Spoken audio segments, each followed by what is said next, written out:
다스는 조금 이따 하고. 자, 우리 그 부분은 선생님이 추가로 좀 더 해줄게. 오늘 진도를 좀 하나 나가고. 오늘 해야 될 게 뭐냐면 저번 시간에 원자 구조의 변천사 얘기했죠. 그 중에서 이제 보어의 수원자 스펙트럼에 대한 얘기를 다시 한다 그랬어. 그 얘기를 좀 해봅시다.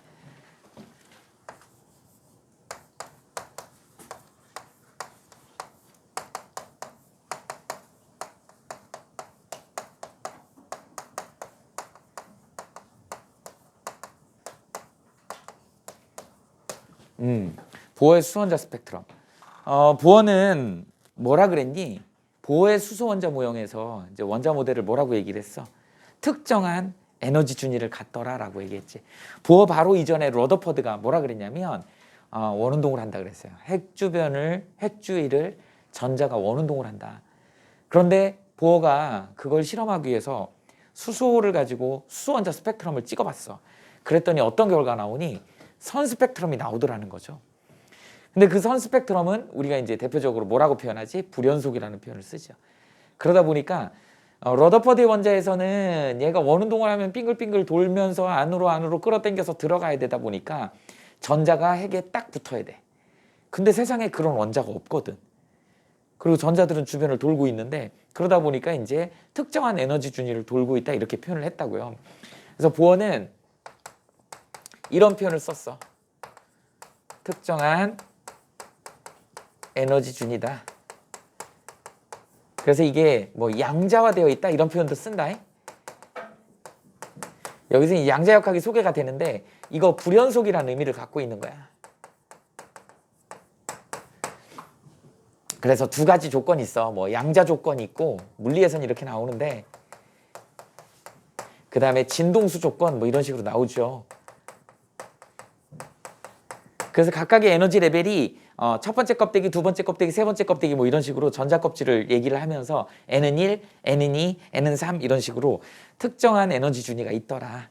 그 다음에 이제 걔네들이 어떤 특정한 진동수, 특정한 에너지만큼이 흡수되면 올라가고 떨어지면 방출이 되더라. 이게 이제 스펙트럼으로 나타나더라는 거야. 그래 이제 수소원자 스펙트럼을 그림으로 그려봤더니 자, 핵이 이렇게 있으면 첫 번째 껍데기가 에너지 준위가 이렇게 있더라는 거야. 두 번째 에너지 준위가 이런 식으로 있더라는 것이죠. 세 번째 에너지 준위가 이렇게 있더라는 것이야. 그 다음에 이제 네 번째, 다섯 번째 점점 이렇게 붙더라. 이걸 우리는 수소원자의 에너지 모형이다 이런 표현을 쓰죠.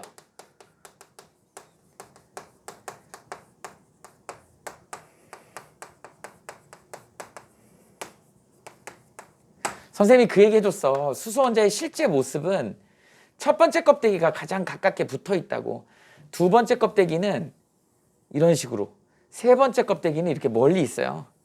네 번째 껍데기는 이만큼. 다섯 번째 껍데기는 이런 식으로 이렇게.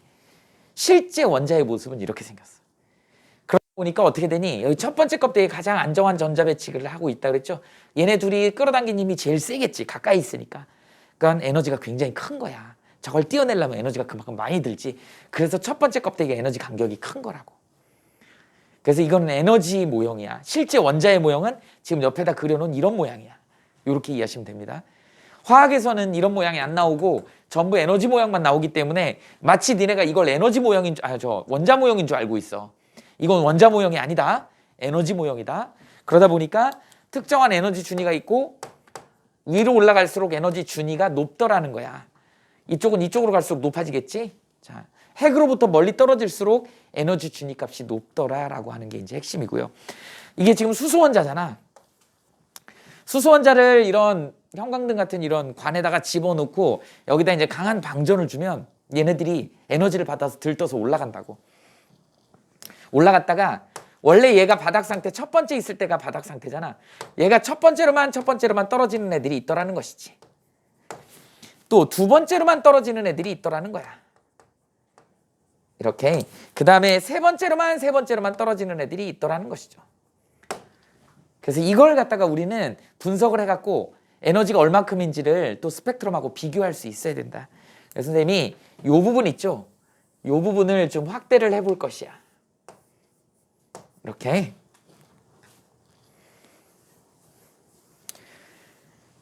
그래서 이걸 갖다 이제 여기다 이렇게 그려볼까? 첫 번째 n은 1, n은 2를 이쯤에다 써볼까? n은 3, n은 4, n은 5, 점점 갈수록 이제 붙어야죠. n은 6, 7, 8, 9, 10 무한대, 이렇게 해서 무한대까지 딱 그려봅시다. 이렇게 되더라. 여기 이제 첫 번째 껍질 n은 1이야. 두 번째 껍데기 n은 2, n은 3, n은 4, 짠짠짠짠 해서 무한대까지 이렇게 썼다 그래봐. 우리가 이제 화학에서는 얘를 갖다가 K 껍질이라 그러고 얘를 L 껍질이라 그러고 M 껍질, N 껍질, OPQR 이렇게 해서 알파벳 순서로 나가면 되는 거예요. 지금 이 부분을 확대한 거기 때문에 핵은 플러스 핵은 한 이쯤에 있어. 그리고 첫 번째 껍데기, 두 번째 껍데기 이런 식으로 되어 있는 거야. 그래서 여기 이제 첫 번째 껍데기 있던 전자를 가장 안정한 전자를 들뜨게 만드는 거지. 그래서 들떠가지고 저걸 확대하면 얘가 이제 무조건 1루만 떨어지는 애들이 있더라는 거야. 얘 1루 떨어집니다. 1루 떨어지죠. 1루 떨어지지. 1루 떨어지죠.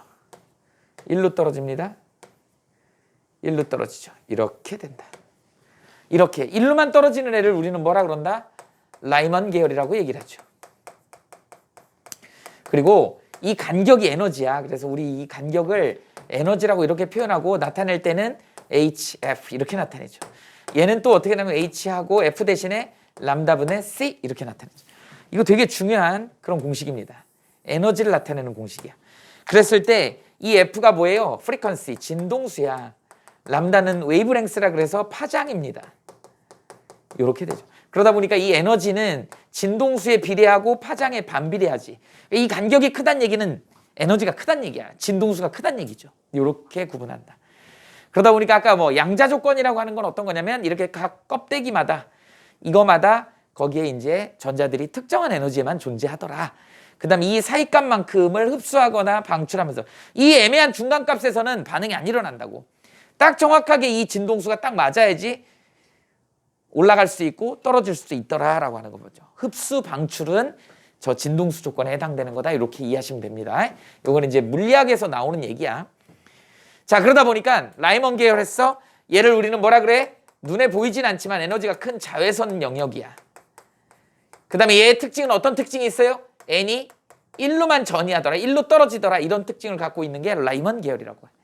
자, 그 다음에 이제 두 번째로만 떨어지는 애들이 있더라는 것이지. 두 번째로만, 두 번째 라인으로, 두 번째 라인으로, 두 번째, 두 번째, 두 번째 이렇게 있더라. 이게 보통 이제 발머 계열이라고 얘기를 하는데 여기가 이제 주로 가시광선 영역이지. 빨주노초 파남보.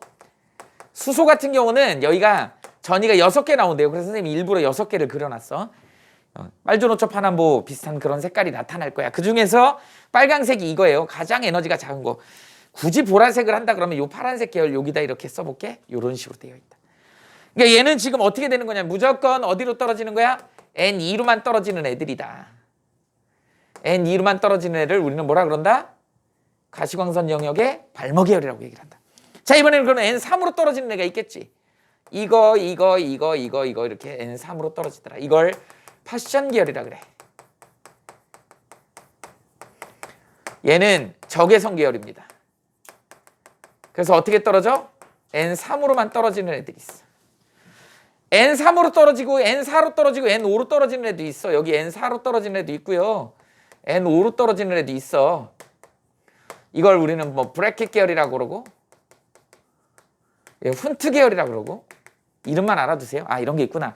얘네들 전부 다 뭐야? 시험엔 안 나와. 적외선 계열입니다.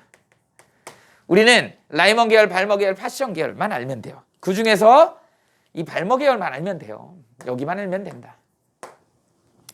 이게 바로 보어의 수소원자 스펙트럼에 대한 얘기입니다. 그러면 이 간격의 에너지를 이렇게 주었지, 이 에너지가 이제 문제에서는 주어준다고. 얼마냐면 마이너스 n제곱의 화학 같은 경우는 1312 단위가 킬로줄 퍼 몰 이렇게 주어주죠. 이건 외우는 게 아니고 주어주는 값이다. 주어주는 값이다. 그러다 보니까 어떻게 되는 거야? 이거에다가 그대로 여기다가 1 집어넣으면 되는 거야. 여기 마이너스 자 1의 제곱에 1312 값을 이 라인이 갖는 거야. 그럼 두 번째 라인에서 어떻게 된다? 마이너스 2의 제곱에 1, 3, 1, 2 이렇게 되는 것이죠. 자, 그 다음에 3은 마이너스 3의 제곱에 1, 3, 1, 2 이런 식으로 되는 거예요. 근데 우리가 관심 있어 하는 것은 여기서 여기 간격, 여기서 여기 간격이 관심 있는 거야. 저걸 흡수하거나 저걸 방출해가지고 스펙트럼이 나타나는 것이기 때문에 이게 중요한 거다. 그 각 라인의 값들은 주어진 공식에 집어넣어주면 되는 거야. 1 집어넣고 2 집어넣고 3 집어넣으면 되는 거죠. 근데 우리한테 나타나는 건 이 간격이다라고 생각하시면 꼭 기억하시면 돼요. 이거 되게 중요해요. 우리한테 나타나는 건 측정되는 건 간격이다. 이게 어떻게 나타나? 선 스펙트럼으로 나타난다라고 하는 것이죠. 자, 그러면 여기서 이 발목 계열을 기점으로 해가지고 얘를 갖다 선 스펙트럼으로 한번 나타내 볼게. 선 스펙트럼으로 찍으면 얘가 어떻게 나타나냐면 선 스펙트럼이 이렇게 나타나죠.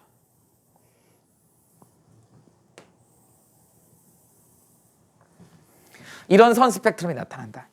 그래서 첫 번째 여기에 이제 하나가 이렇게 나타나죠. 얘를 우리는 A라고 합시다. A. 그 다음에 여기에 이제 두 번째 라인, 세 번째 라인, 점점 이제 붙어요. 그러다 점점 이렇게 붙죠. 이렇게 붙더라. 이렇게 생겨. 그래서 선생님이 일부러 이제 컬러가 좀 부족한데 여기가 이제 색깔로 나타나는 발목 계열이라고 얘기를 하죠. 주어줍니다, 이건.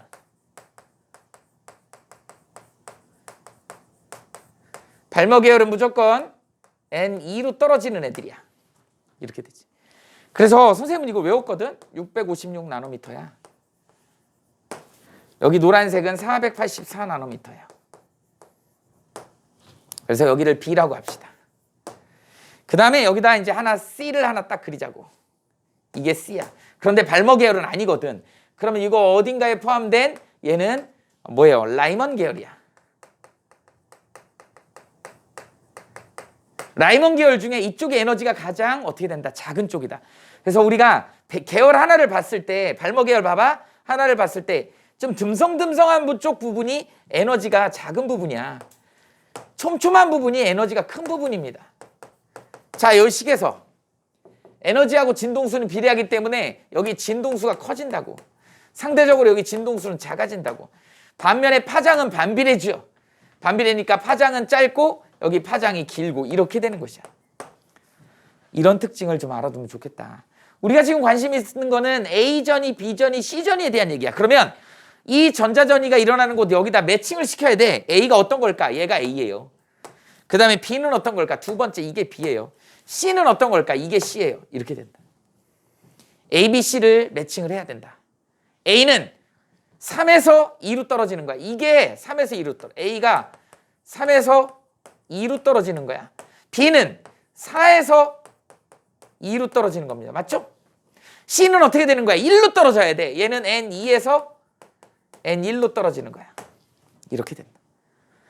그러니까 얘는 1로 떨어지기 때문에 라이먼 계열이고 얘네 둘 다 2로 떨어지기 때문에 얘는 발목 계열 중에 하나인 거야.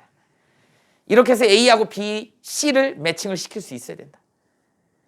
굳이 얘기하자면 A, B, C, D, E니까 여기 얘를 하나 E라고 할까? 얘 맨 바깥쪽 거? 그럼 E가 어디 있어야 돼? 이쯤 있겠지. 이쯤에 이렇게 촘촘 있겠죠. 이런 식으로 얘가 2가 된다. 얘가 2가 된다. 그러면 얘는 어디에? 파션 계열 중에 가장 에너지가 큰 거겠지. 파션 계열 중에 이쪽에 있으니까 에너지가 가장 큰 거지. 이 발목 계열에서 에너지 제일 작은 건 A고 에너지가 제일 큰 건 이쪽에 있는 애죠. 이게 넓으면 에너지가 커지는 거니까. 이렇게 해서 서로 매칭을 시킬 수 있어야 된다. 됐죠? 그러면 우리는 이제 뭘 알아야 되냐면 이 값으로 이제 직접 에너지를 계산해 보자는 거죠. 이 전이들의. 그래서 화학원에서는 이렇게 n제곱분의 마이너스 n제곱분의 1312라고 나오고요. 물리학원에서도 나와 이게. 물리학원에서는 단위만 조금 틀립니다. 2N은 해가지고 마이너스 n제곱에 13.6 단위가 일렉트론 볼트 이렇게 나온다. 여기는 킬로줄 퍼 몰인데 물리학원에서는 13.6 일렉트론 볼트 이렇게 나온다고. 됐어요? 그 다음에 이 마이너스라고 하는 애는 방출을 의미한다. 방출을 의미하는 겁니다. 플러스면 뭐야? 흡수야. 이렇게. 이 정도로 갖고 이제 한번 해보자고요. 선생님이 뭘 하고 싶은 거냐면 먼저 A 전위를 한번 해보자고. A 전위가 어떻게 표현이 될 거냐. A 전위를 선생님은 이렇게 써볼게. 델타 2의 A더라. 자, 그런데 이 A 전위라고 하는 건 N 어디에서? 3에서 N2로 떨어지는 것이지. 그러면 경록 변화량이니까 나중값에서 처음값을 빼주면 되는 것이죠. 이게 A전입니다. 3에서 2로 떨어지는 거니까 2에서 3을 빼주면 되는 거야. 나중값에서 처음값 빼주면 되죠. 어떻게 되냐? 마이너스 2의 제곱에 1, 3, 1, 2 마이너스에 마이너스 3의 제곱에 1, 3, 1, 2 이렇게 되더라. 보통 이제 이게 1, 3, 1, 2가 K값으로 주어지거든. K값으로 주어져요. 상수값이니까. 그럼 얼마니? 4분의 1 플러스 9분의 1 여기에 토탈 K 이렇게 되죠. 값이 얼마야? 마이너스 4, 9, 36분의 5 이렇게 되죠. 그러다 보니까 36분의 5라는 값이 여러분들은 어디에서 3에서 2로 떨어질 때 나오는 값이다. 2하고 3 사이에 있는 값이다 라고 하는 걸 알아야 되는 것이죠. 이게 A전이야. 이게 A전입니다. 자, B전이 한번 예를 들어볼까? B전이는 어떻게 되겠니? B전이는 어디서부터 어디야? N4에서 N2라고. 그러면 델타 2 B전이니까 이렇게 쓸게. 자, 나중값이 얼마예요? 나중에서 처음을 빼야 되는 거지. 자, 어떻게 된다? 마이너스 2의 제곱에 K로 가자. 자, 마이너스에 마이너스 4의 제곱에 K로 가자. 이렇게 된다. 그럼 얼마 나오니? 마이너스 4분의 1 플러스 16분의 1 이렇게 되니까 얼마? 이거의 K잖아. 마이너스 16분의 3K 이렇게 되죠. 그러니까 16분의 3이라는 값이 나오더라는 거야. 이게 어디에서 어디로 갈 때? 4에서 2로 떨어질 때 이런 값이 나오더라. 이걸 여러분들이 알고 있어야 되는 거야. 외울 필요는 없어요. 이렇게 계산할 수 있으면 되는 거야. 이번에는 C전이 한번 해볼까? C전이는 이제 드디어 색깔이 없는 에너지가 좀 큰 자외선 계열의 라이먼 계열이야. 얘는 N2에서 N1로 가는 거죠. 자, 그러면 N2에서 N1로 가는 거기 때문에 델타 2C는 2의 1 마이너스 2의 2 이렇게 되겠지. 얘 계산하면 얼마니? 마이너스 1의 제곱에 1, 3, 1, 2 K로 가자. 마이너스 마이너스 2의 제곱에 1, 3, 1, 2 이렇게 되잖아. 그럼 어떻게 되냐? 얘는 1이죠. 얘는 4분의 1이니까 마이너스 4분의 3의 K 이렇게 되겠지. 1, 3, 1, 2 대신에 K 쓰면 되니까 4분의 3이라는 숫자다. 아, 4분의 3이 나오려면 2에서 1로 가는구나. 이렇게 알아두시면 되죠. 그럼 이제 뭐도 알아야 되냐면 이런 것도 예측할 수 있어야 되죠. 이온화 에너지. 뭐 수소원자에. 우리가 이제 그래서 아이오나이제이션 에너지 뭐 이렇게 얘기하죠. 이온화 에너지. 자, 이온 에너지라고 하는 건 뭐예요? 여기 있는 전자를 바닥 상태에 있는 전자를 여기까지 완전히 띄워버리는 거. 무한대까지 뜯어 올리는 거야. 그러니까 어떻게 되는 거야? 이온화 에너지는 N1에서 바닥 상태에서 어디까지 끌고 가는 거야? N 무한대까지 끌고 가는 거예요. 그럼 우리 이제 델타 2의 이온화 에너지라고 씁시다. 그럼 어떻게 된다? 이 무한대에서 빼기 2원이요. 자, 마이너스 저 공식에다 집어넣으면 무한대의 제곱의 K죠. 마이너스에 마이너스 1의 제곱의 K지. 야. 무한대의 제곱분의 어떤 상수를 나누면 이거 0이잖아. 무한대 값은 엄청 큰 값인데 그걸 제곱해갖고 그걸로 나누면 0에 가까운 값이 될 거란 말이지. 얘만 남죠? 뿔뿔. 그럼 뭐만 남어? K만 남지. K만 남더라. 아하. 1, 3, 1, 2 킬로줄 퍼 몰이더라. 그래서 이게 바로 뭐냐면 수소원자의 이온화 에너지가 되는 거야. 1312 킬로줄 퍼 몰. 기준점은 이렇게 된다. 이런 것들을 전부 다 계산할 수 있어야 된다. 이게 바로 화학에서 이 그래프를 주고 그래서 스펙트럼하고 그다음에 실제 전자전이를 주고 얘네 둘을 매칭시켜서 계산하는 것까지 할 수 있는 거. 이게 바로 보어의 수소원자 스펙트럼이다. 이게 아주 명쾌합니다. 왜? 보어의 수소원자는 에덴 동산에 아담하고 이와 한 명씩밖에 없다 그랬잖아. 얘는 굉장히 깔끔하게 풀립니다. 에너지도 딱딱딱 정해져 있고 깔끔한 선 스펙트럼이 나오는 거야. 이렇게 되죠. 그럼 이제 니네들한테 이 비슷한 얘기로 여기 이제 대부분 다 화학이죠. 물리학 1에서는 어떤 관점으로 얘를 바라보냐면 이거 이런 식으로 계산이 나와요. 이렇게 이런 식으로 위로 올라갈수록 점점 붙죠. 이렇게 이따 해봅시다. 여기까지만 해봅시다. 그랬을 때 여기서 여기까지 내려오는데 우리 E1이라고 해봐. 에너지 1. 그 다음에 여기까지 내려오는데 E2라고 합시다. 여기까지 내려오는데 E3라고 해보자고. 그러면 니네는 뭘 알 수 있어? 여기 이거 다 응용이 되는 거 아니냐? E2 플러스 E3잖아. 전체 에너지는 이거 더하기 하면은 전체 에너지가 되잖아. 이렇게 쓸 수 있다. 그런데 우리 에너지는 어떻게 나타내? 다시 한번 쓸게요. HF에 다시 한번 쓸게. H 람다분의 C. 이거 유명한 식이 있다 그랬죠.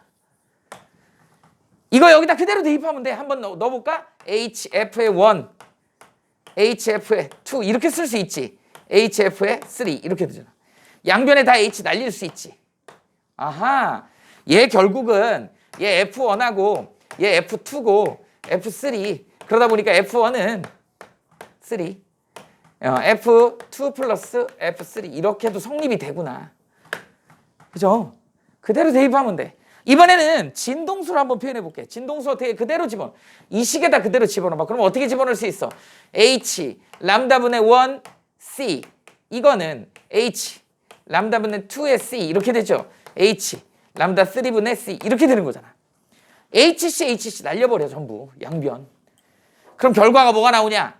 람다 1 람다 2